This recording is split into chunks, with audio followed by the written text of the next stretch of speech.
What I'm going to do in this video is add a teacher. So you see over here I've got AKY Teacher. So teachers, depending on their level of IT skills, their computer skills, they can add themselves, or they can edit themselves. Is probably more achievable.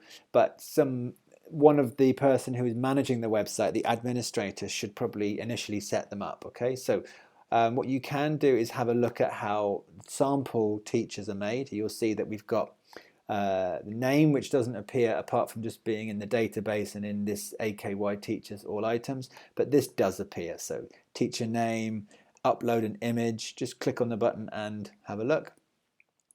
You'll see that what I've done here is I've just add some filler text, and at the bottom here, if we look at this page, if I view the teacher, you'll see that Claudia has got a contact form. So I can add a contact form here, or contact message, and press send. It will probably give me some errors. You'll see there's an error with your form. What we'll have to do there is obviously fill the form out. But this is how you would go about adding all of the necessary information for that page to occur. So we've got address, contact, social. This is all done here.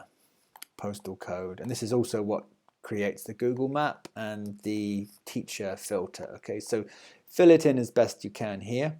If you don't have any additional information, just don't put it in and it won't appear.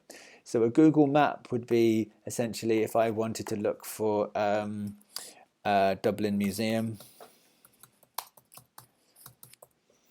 Okay.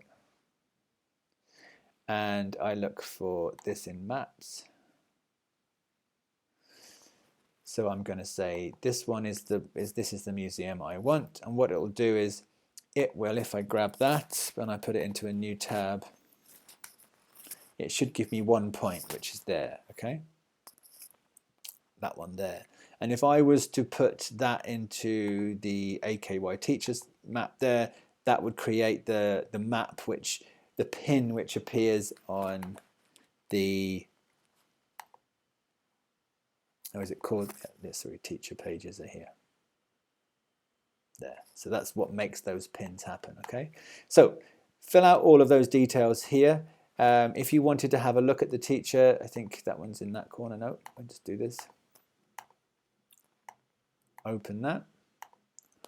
And you'll see what it looks like on this front end here. So that's it.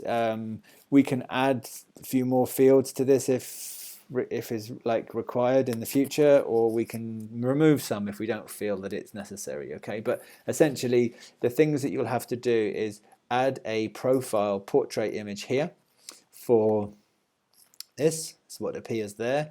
And if you for like a wide image, the teacher would upload, or the web admin in this case would upload a wide photo there, and it would be quite big, so at least 1,000 pixels wide, and that would appear there on their profile photo. Okay, so that's how you add a teacher and where the teacher information gets displayed. So if the user comes to this page and wants to click that profile, it'll open up their profile page from the list. Okay, so that's it.